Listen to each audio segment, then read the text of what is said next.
people you're around are a resemblance of where you're going to be in your destination in your next 5 years. Yeah. And so for me, man, I had to make sure that I changed the people that I was associating with.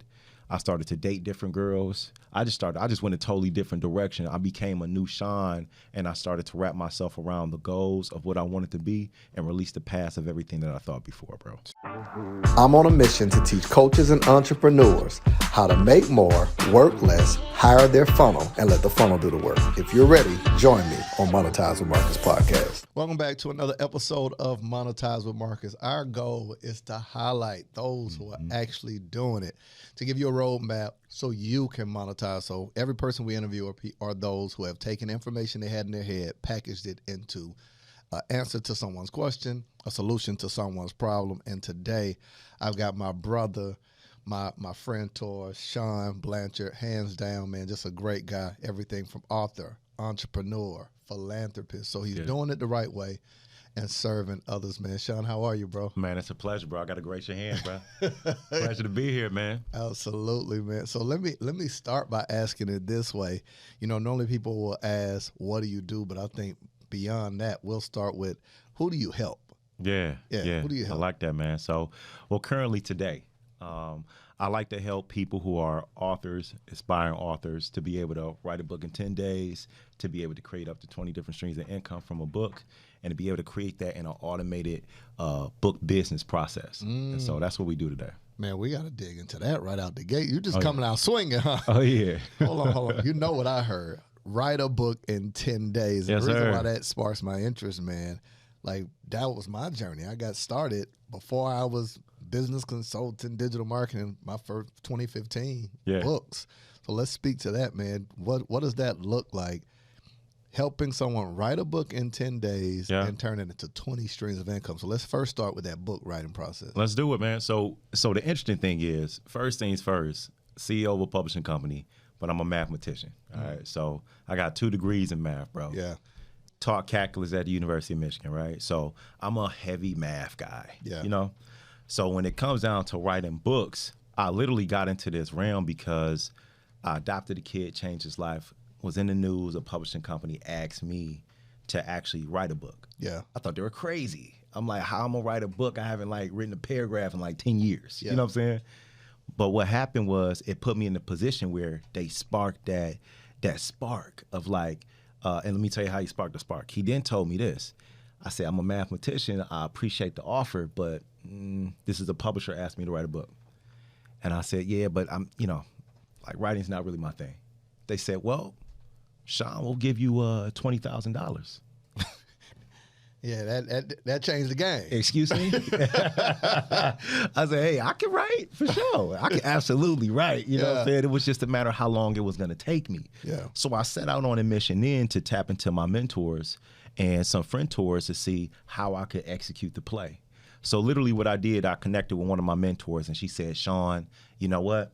We're going to connect you with a co-writer. I said, great, you're going to connect me with a ghostwriter. She says, no, a co-writer. I said, wonderful. I don't know what that is, right? You know what I'm saying? She said, literally, she told me this statement, and I was so confused. She said, Shawn, you don't have to be the writer, just the author. I said, okay, cool. I'm not sure how words are supposed to magically appear. I'm not Jesus, so I don't know how this is supposed to happen. You know what I'm saying? Yeah. But basically what she did, she connected me with a co-writer. I paid this woman $5,000, and we sat down. And at the time, I'm a director of youth services in the mayor's office in Detroit. I work with President Obama on some national initiatives. I'm teaching calculus at the University of Michigan. I got my adopted son at the crib. I got a lot going on. Yeah. So me writing a book, it just seems impossible. You know what I'm saying? Yeah. With the co-writer, she said, Shawn, you're not going to actually write the book. You're going to speak the book. I said, ooh, talk to me nice, right? Yeah. So then when she said you're going to speak the book, we literally did it in 10 sessions. And in those 10 sessions, she taught me a process to get that book out of me. Yeah. After 10 days, I was done, Yeah. right? And so I became a bestseller. I've done tours, and I've created multiple streams of income from a book. So literally, with me being on that journey of actually making all the money and all the impact from the books that I set out doing, what I end up doing is making sure that I can give that game to other people. So now this is a major key. I always tell people you don't have to pay $5,000 to just get the book written to speak the book like I did, because I did that for you. Literally what you can literally do is actually have an app. Speaking to that app, I created a book in 10 days formula. So you can follow the template, speak right into it. And the template basically, the formula basically helps you so that you don't have speaker's block. So you can just go ahead and dictate the process without a hitch. Wow. So you package, number one, your investment of $5,000, your information, your story, your learning curve, and now what would have taken you a decade, people can do in 10 days. 10 days, man. Wow. Yeah. Wow. Here's why I love books. Number one, like, it's a lifetime product. As long as you got a book, you always have a way to generate revenue. So my question to you is, how essential do you think it is? Let's just say someone doesn't want to necessarily be an author, but they are an entrepreneur or they have a skill set. How important do you think it is for a person to have a book? Oh, I would say that it's monumental. So everyone needs lead magnets. Yeah. Everyone needs to make sure they can add massive value to people. Everyone needs to position themselves in their particular industry as an industry expert. Everyone needs to be the go-to person. Books essentially is an honorary PhD, so it positions you to be able to have that space. And not only that, if you're a person that says, I don't really have time to write this book, let's do an ebook. Yeah. You could write a book in 10 days. You could do an ebook in a day. You know what I'm saying? So we also teach that strategy to make sure people can hit the market and go from there too. Man, before I double down on this 20 streams of income, we got to press for wine. We got to back it all and get the backstory, man. Like you said, grew up in the D, calculus, on down the line. Now, we understand Detroit and many other inner cities, what that looks like. So what was your upbringing? Like long before there was multiple books, multiple streams of income, doing well. Like take us all the way back to that starting point. Yeah, man. And what's interesting, man, I was born a crack baby. Wow. And so I have 7 brothers, in which 3 are dead and 3 have been to prison. My oldest brother, who I talked to just this morning, currently has life in prison. He's going on 20 years now. Wow. And he has 11 children, you know. So I got a real, it's an interesting family. My mom was a professional shoplifter, and my father, he wasn't around, from the west side of Detroit. So my mentors growing up, man, I mean, there was multiple streams of income, right? You know what I'm saying? There was multiple streams. They just weren't legal streams, right? Yeah. And I definitely had multiple ones then, just like I have them now, right? So one of the most beautiful things of coming from this type of background, I tell people all the time, like, man, like there's always information around us. Like information is like eating chicken wings. You eat the meat, spit out the bones, right? And so mentorship is always at play. And mentorship is not always in the most positive manner, but sometimes it's not about knowing what to do. It's about knowing what not to do, if that makes sense. How'd you flip that, right? Because I'm from Panama City, Florida, right? So there is not a single person in my neighborhood or I went to school with that hasn't been to prison, other than myself, right? And I remember, here's the funny part and where I'm leading with this. My parents are pastors. Yeah. So on one side of the street, you got that and all the people from the church where there's certain jokes that hit over there. But across the street, it's shooting dice, it's gambling, is so on the same day that my father took me, because he said, man, you got a call on your life. You need to learn how to put a message together. Couple of guys the night before all got locked up in the neighborhood. So they say, y'all little young shouties got to learn how to hold the neighborhood down. So on the same day I learned how to put a sermon together, I learned how to cook crack. Oh, wow. Right. Wow. Like within the same 8 hours. Praise the Lord. Praise the Lord. Right. So you got to think as a 12, 13-year-old, how the dichotomy of your mind between you don't know how to process social norms in one setting versus the other. So I say all that. How did that impact you?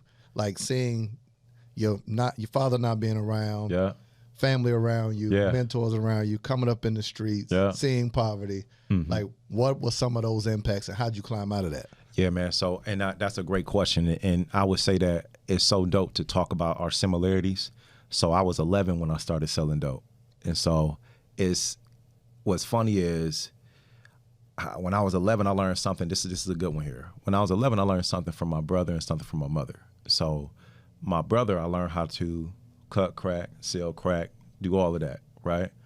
From my mother, she put me in a shoplifting game with her when I was 11. I would be driving her across the country at 11 and going in stores, decoying, dancing like Michael Jackson while my mom is still in Escada, St. John's, or whatever else, right? Now, the interesting thing about that is I didn't necessarily see this as all negative because these are people that I'm looking to for livelihood and for life. And so what I did when I saw my brothers, and my brothers were big in the game. And so I just saw entrepreneurs. I mean, to me, it was just kind of like they had all these people that worked for them. It was like network marketing. You know what I'm saying? So to me, I'm looking at this like, man, this is an entrepreneur. This guy's a CEO. Yeah. You know what I'm saying? Yeah. And at the time, you know, when we were selling those baggies, when we would sell dope for $20, years later, when I would start selling book, I would be selling those for $20. And so I was selling a product, right? And I was selling a product. I moved from products that hurt people to products that heal people, right? Oh, say that again. Products that hurt people transition to products that heal people, right? Yeah. And now when you're doing that, you still have the basics, the fundamentals, and the understanding of how to actually distribute those products, right? We're still moving weight, you know what I'm saying? But it's just a different distribution chain and going from there. Yeah. Now, that was from my brother. From my mother, she was a professional shoplifter. Man, in 2016, I was a co-owner of a custom suit company. You know what I'm saying? So we sold the company now, but I went on to become a co-owner of a custom suit company. Why did I love clothes so much? Well, I mean, my mom's a professional shoplifter. So I look at it like this, man. There was a lot of things going on at the time. There were multiple streams of income. And also, when I looked at the lifestyle, my brother had a gold presidential rollie. I got a gold presidential rollie. My brother had an Escalade. I just pulled up in an Escalade. Yeah. You know, a lot of the things in my life that I saw that were positive, I really pickpocket those things to create my life. I maximize and hit all those goals, and now I have goals beyond my once goals that I had as a young man. So here's what I would ask, man. Like, what was that turning point? The point that I heard about when you got into book writing. But like before that, what's that turning point that sent you to school versus the streets? When did you make the decision? Everybody's got that epiphany story where it's like, I was doing this and then this happened and a pivotal point. For some people, you know, it's prison. For some people, it's, you know, near-death experiences. Right. What was that for you that made you make that U-turn and move away from being, let me ask you, what was your nickname? Everybody from the hood got a nickname. What was that nickname? Like, they used to call me back home Money Mark. That's funny. So, like, what was that nickname, man? And, like, how did you shake that persona to become Shawn Blanchard, philanthropist, author? Like, you polished now. Yeah. I'm talking about, I saw the pictures with the red bandana. Like, what was, I want to know the nickname, and then I want to know how you made that U-turn. Like, give it to me. Yeah. What's funny, man, is, my fiance was just talking about that. She says, you don't have no nickname, huh? I say, well, I mean, it just changed over time. None of them ever stuck. I just had multiple nicknames. Yeah. So one of them would just be Sugar Shawn.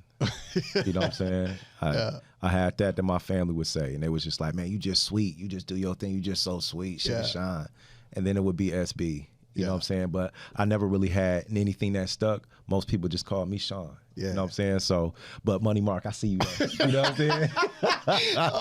You see how you did me? Had me throw out that alias. Like, listen, from Money Mark to Marcus Y. Rozier. Let's go. Yeah. Put some respect on it. You know what's funny, man? I think that once you make it to a certain point in life, when people start to call you by your full name, you don't just say, oh, Barack. No. You say Barack Obama. Yeah. You don't just say Marcus. You say Marcus Y. Rozier. Yeah. You even throw the middle initial in there. That's heavy. You know it makes you more distinguished. Yeah. You know what I mean? So I love it. But to answer your question, right, it was interesting because while some people do a U-turn in life, I didn't do a U-turn. I was moving forward, and I just cut out one of the lanes that I was moving in. So for me, I was always like president of the class. You know what I'm saying? I was always like the cat that was on the debate team, right? I would be doing all these after-school activities, but then after school, I was doing after school activities. You know what I'm saying? I got you. But now what happened was I actually even got to the point where, you know, I had a mentor and she was beautiful. So I listened to everything she said. She was my high school counselor. Loved her. Shout out to you, Miss Champion. And so I listened to everything she told me, and I got to the University of Michigan, #1 public university in America. So they done took this boy from the hood and put him in a school with 40,000 people. Bro, I got up there. I said, oh my God, 40,000 people. This is amazing. The networking here. Yeah. I am going to be the biggest drug dealer on campus. You know what I'm saying? So I'm like, man, opportunities like this, you just can't pass them up. You know what I'm saying? So I got to college, and I had never got knocked for anything I had ever done, man. I had done, you know, dope, weed, just the list goes on. You know what I'm saying? It's I always had at least 5 streams of income, but I messed around, and I had some guys that were doing jewelry scams. I put this in my book, because I said this on page 238, guys. Okay, so unashamed plug, not shameless, unashamed plug. And the thing is, like, I had these guys, they would steal jewelry, you know, and so I would middleman everything. I never liked to get my hands dirty. And if you could steal a $40,000 diamond, who are you gonna sell it to? Yeah. Well, I know all the big bosses, right? So I could take your $40,000 diamond, sell it over here, be the middleman to it. And there were the guys that were doing that work. They came up to my college town, and basically, you know, one thing led to another. I ended up going to jail. Yeah. Right. And so I ended up on TV. Crazy, man. I don't like wearing orange today. This guy behind the camera, guys, has on some orange sweater. He's got to get this guy out of here. So I'm going to tell you, like, what happened was, man, you know, I'm doing mug shots. I got this orange one piece on. It's just like, orange is really not my color. You know what I'm saying? It's not the new black. Don't believe what they say, you know? And I saw myself on that TV screen, and I was in that cell. And I remember I was on 23-hour lockdown, and they put you from A to J block. And A block are the people that have the least violent, you know, offenses. I should have been there. They put me in J block. I'm in the back with guys with bald heads with the little Nazi symbols on it and everything. And it was very interesting, to say the least. It was a guy throwing crap on the walls. It's just real wild stuff. But I remember sitting there, and there was a book with no cover on it. And I began to read it. And there was a Bible, and it didn't speak Shakespearean language. I didn't grow up in nobody's church. But from that day forward, that moment, man, I said the realest prayer I had ever said to that date. I gave my life to Christ in that cell. And then, man, next thing I know, I had a lawyer with some alligator Gucci shoes outside, and I got up out of there. Wow. That's the turning point. Yeah. You got a second chance. Yeah, man. What's the first thing you did when you got out? Cut people off. Wow. Cut them off. I after KFC. You know what I'm saying? So, you know, I cut people off, man. I had to reallocate the people that were in my life. And this is where I really, like, mentorship is everything. Mentorship is life. And it's like the people you're around are a resemblance of where you're going to be in your destination in your next 5 years. Yeah. And so for me, man, I had to make sure that I changed the people that I was associating with. I started to date different girls. I just went a totally different direction. I became a new Shawn, and I started to wrap myself around the goals of what I wanted to be and release the past of everything that I thought before, bro. I love it. So I got a chance to hear, like, who you help. You help those who are looking to write a book. You show them how to write it in 10 days, how to turn it into multiple streams of income, which we got to get to. Yeah. The backstory, growing up in the D, from mother, professional shoplifter, to growing up in the streets, turning point of going to prison, coming out of prison, even the whole idea of the initiatives you've done, et cetera. Let's dig into kind of what does that look like just now, Shawn now. You know, we dealt with the backstory, but right now, what does it look like? What type of programs? How can people work with you? Like, I want to hear more about what you're doing for authors and those 20 streams of income. Absolutely, man. And I got to clarify, because I don't want to take too much street credibility, if I should say. So I never went to prison. I literally went to jail. I did 3 days and 3 nights and resurrected like Christ. I got up out of there, right? You know what I'm saying?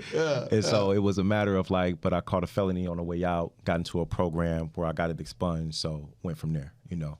But now, this is my thing, like, now what does it look like, man? Life is great. And I think that the way I help people is so awesome, because people approach, you know, a lot of people will approach, like, writing books and have the urge to write one. I believe that everybody has a story in them. And when people do it, they go right to their favorite website, Amazon.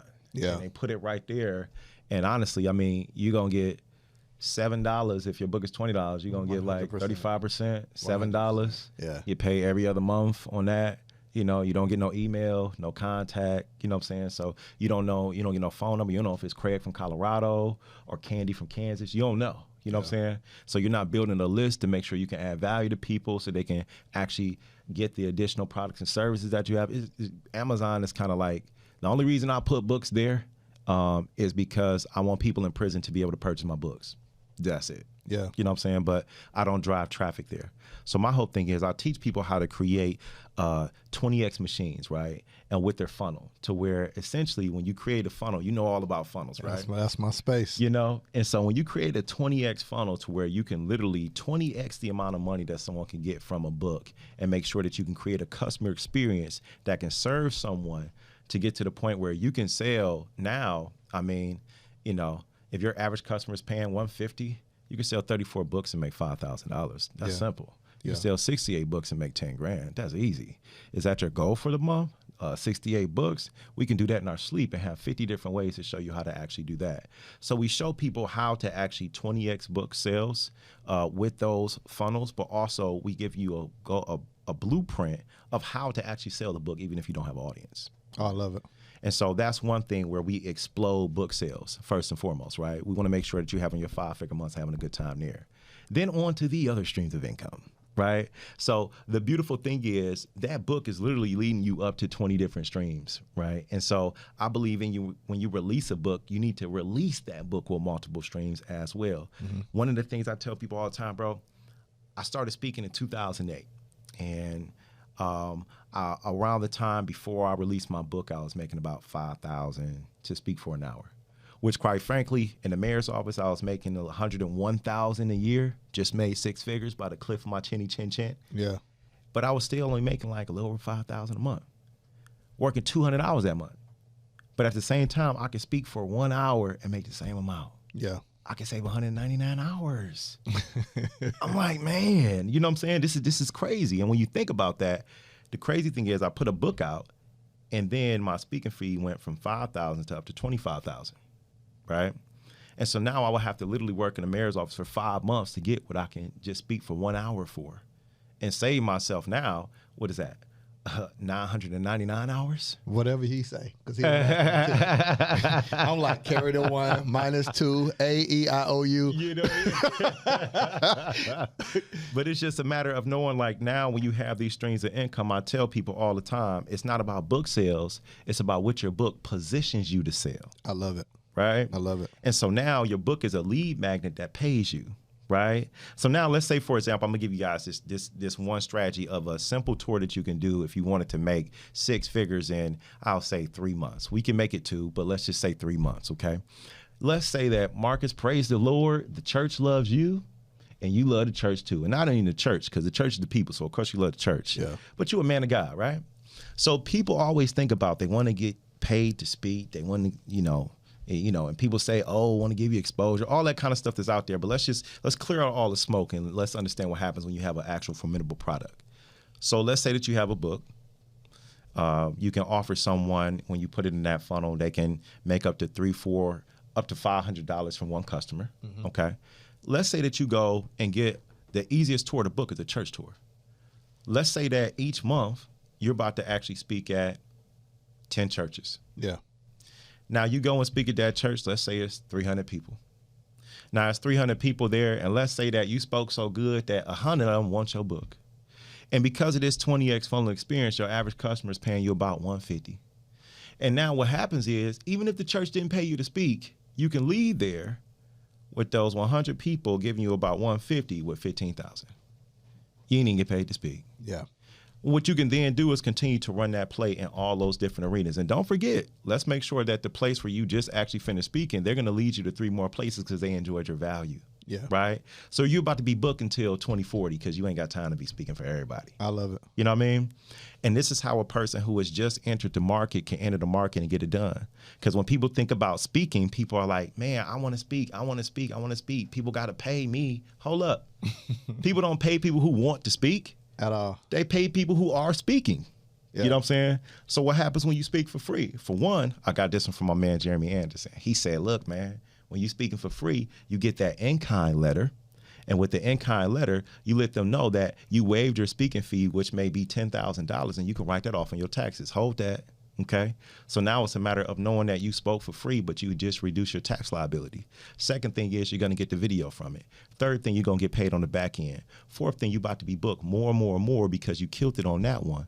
And the fifth thing, you're about to get paid because you're about to get paid through several ways, even through this 20X funnel. So it's a matter of knowing that that's a major hack for anybody that's writing a book to go to the market just like that. I love it. So I want to dig just a little bit deeper into the 20 stream. So if someone is starting, they like, man, I don't have the time, the resources, the energy, the effort, or if, let's just say they're confused, what are the top 3 ways, 3 to 5 that you would say right now that someone should package their information into a book and immediately start thinking about 3 to 5 additional streams of income? That's good. Here you go. So these are my fave 5 streams. So of course the book, ebooks, and I like to consider ebooks like a single to your book album. Okay. And so book, ebook, speaking, course, consultation. I love it. You know what I mean? You got to repeat that so they can write it down. Yeah. Let's get it. Let's get it. So I'll tell you right now, let's get it down. Let's go ahead. Book, ebook, speaking, consultation, courses. I love it. You talking my language now. Yeah. Because now we talking about monetizing. That's the whole point of this podcast. To monetize a market. That's how I define monetization. Like, you know, what is one thing you can do and split into multiple streams of income, or what I call the God model. That's good. Like, there's no difference between Monday through Sunday. Same 24 hours, same day and night. So how do you take one day and diversify it, or 1 hour and diversified? How do you take one product, one service, one idea, one concept, one audience, one funnel? Yeah. And that's what you should ultimately be doing, is automating. I love that. So here's what I would ask, man. What would you say is the biggest mistake you made? Biggest money mistake? Yeah. You know, we all had those moments where we hit big, and you're gonna do 1 or 2 things. You got some who get afraid and hold on to it, and some that say, you know, what's the biggest money mistake you feel like you made when you first start making big? Big money is relative, but right? You know what I mean? Right. Yep. And I think, man, something for me, I think I'm gonna split this in 2, and I'll say, one is scared money don't make money. Yeah. You know what I'm saying? What happened to get money? You know what I'm saying? We used to say that when we was throwing dice back in the day. You know what I'm saying? So scared money don't make money. What happened to get money? Now, this the thing. I got to a point where I started to scale things up. And as I was making money, I had a situation where I lost about $20,000. Yeah. Right. And so it was like some marketing that went wrong in 15 different places, and it was supposed to go right. I was working for my friends and them, but then when I did it, I lost $20,000, and I ain't never lost that much money at one time. Yeah. You know what I'm saying? And so I'm just looking at it like, and this is like around 2018. You know what I'm saying? And I'm looking at it like, it made me afraid to invest in marketing. You know what I'm saying? And so you know how it is, because I'm gonna tell you like this, y'all need to market like Marcus. All right, so period. You know what I'm saying? I didn't pay him for that, but hey, look, but I appreciate you. But I appreciate you. My brother's a marketing genius, but bro, I got so afraid to market, man, because I had lost that little sum at the time that I was like, man, like shoot, like okay, how do I approach this? But I had to go through, I would say, some entrepreneur therapy to be able to get myself in the right place by making sure I read the right books, listened to the right mentors, and executing the right play with my mentors to get myself back in a place where I could invest in marketing the way I needed to. And even I need to invest more now. Man, that's a major hack, because I mean, all entrepreneurs have taken an L. Like in the approach of, I think back to 2014, 2015, around that time, I was focused on books, speaking. That's how I got started. I remember paying a speaking coach. Charged me $2,500. At the time, that was a lot of money. Yeah. Right. Yeah. $2,500, and I remember getting on a session with him because I heard him speak on stage, and he killed it. Yeah. So I was like, "How do I sign up?" He was like, "Well, I'll do my one-on-one consultations." Blah blah blah blah. We get on, and he's asking me questions, and I'm talking, and I noticed he was like, "Say that again." He's writing it down, and he's writing. I look up probably like 2-3 weeks later, and I saw him teaching on a webinar what he got from me in our session. Yikes. Like, it broke my heart, man. Wow. And like every session was a bunch of questions or him telling me, oh yeah, write it all out. Like homework assignments he would give me is to document X, Y, and Z and send it to him. but I realized he was literally taking the information. Now, it did two things. It broke my heart, but it also showed me I had something, right? It showed me that I had the skill, I had the information, I liked the confidence. Yeah. Right? So that investment was a mirror. It showed me. So I think for anyone listening, it's powerful what you said. The biggest mistake is taking that L, but it taught you so much. Yeah, right? Absolutely. And you mentioned entrepreneur therapy. Yeah. Hey, sometimes that's just calling your partner, and he like, I remember calling Neo, and I was like, man, this is recent. I was like, bro, I'm losing so much money with these YouTube ads. He was like, oh yeah, everybody loses money on the front end with that.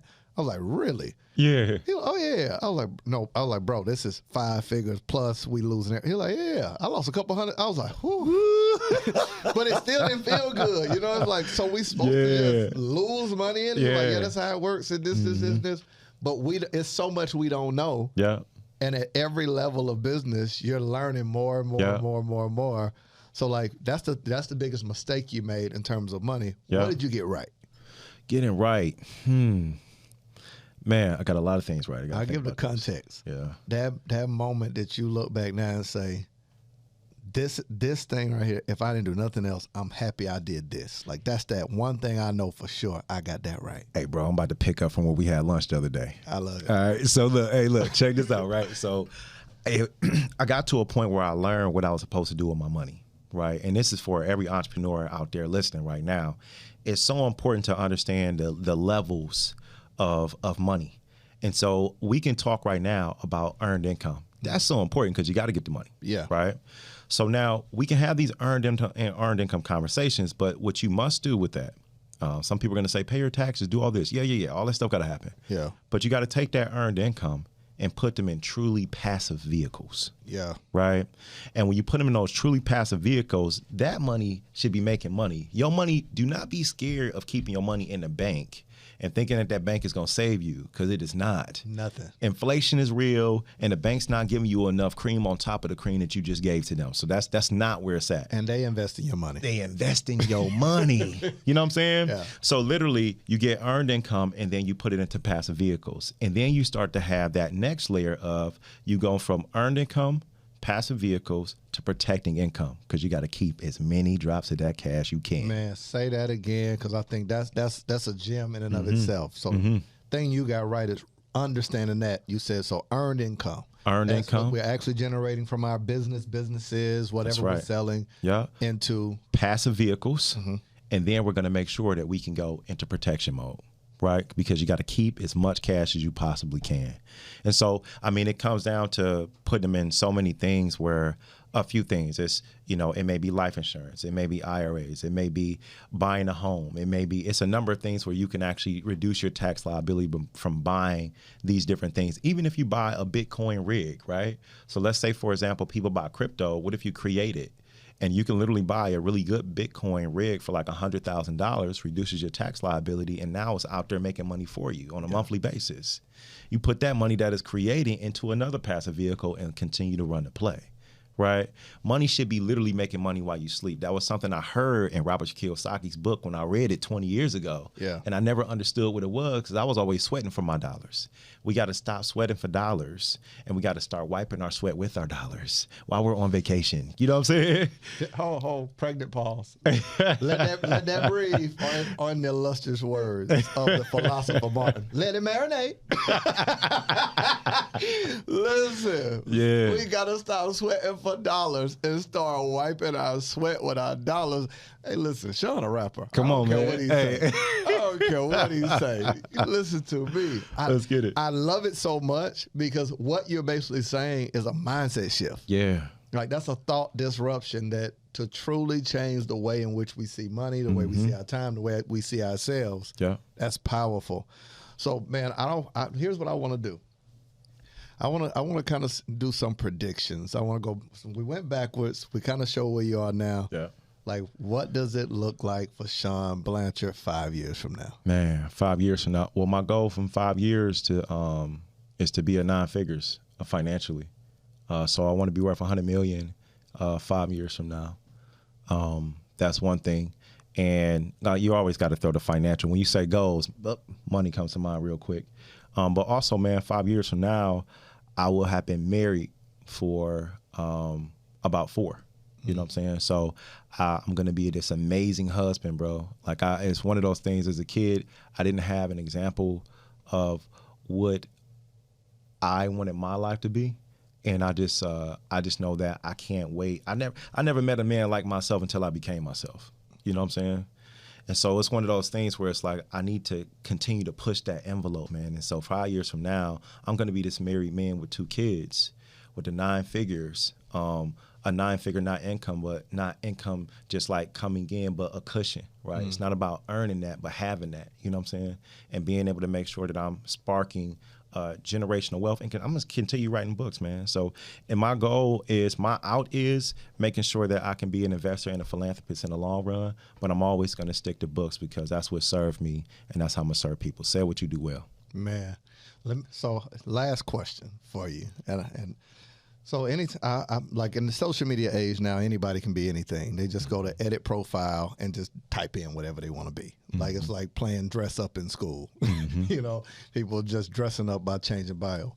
But if 5 years from now, speaking to that, if we were to just list based on the work you've done, what you've accomplished, what are some of those titles? And this is endless as possible, comma, comma, comma, author, comma, speaker, comma. What would those titles look like for Shawn Blanchard?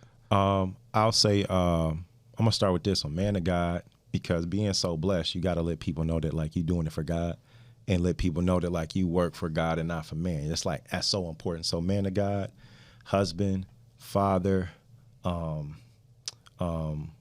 rich, happy, secure, focused, vulnerable. I'll say connected. If I didn't say philanthropist,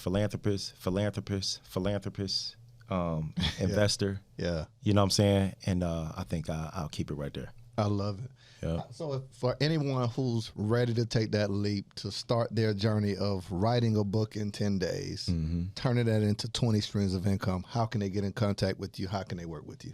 Yeah. So I want to make sure I can make it blanket and easy for people. And so the way you can contact me, the easiest way is my everything is Shawn T. Blanchard. And so that is Instagram, Facebook, Twitter.com, Gmail, you name it, all those things, right? And so that's how to blanket get in contact with me, because people hear stuff like this and be like, what'd he say? Shawn T. Blanchard with a W, Shawn, S-H-A-W-N, T is in terrific, Blanchard, B-L-A-N-C-H-A-R-D at whatever it is.com, Gmail, everything else. That's like how to get in touch with me, if you will, right?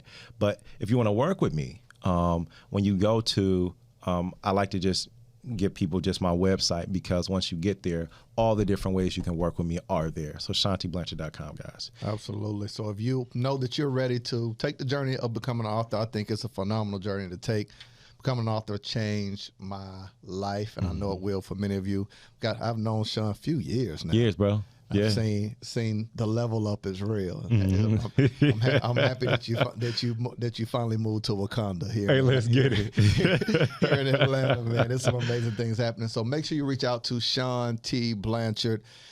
Get the conversation started, as well as follow him. Just follow his journey and all that he's doing in business. But more than anything else, he's just a solid guy. So if you're looking to start your journey as not just an author, but authorpreneur, turning your book into multiple streams of income, make sure you connect with Shawn T. Blanchard. This has been another episode of Monetize with Marcus. I hope you grab something that you can take immediately. It's not what you listen to, but it's what you learn and you can apply. So don't be addicted to education and allergic to execution. Take something from today and be able to apply that to your life. We can't wait to hear how you enjoyed this episode.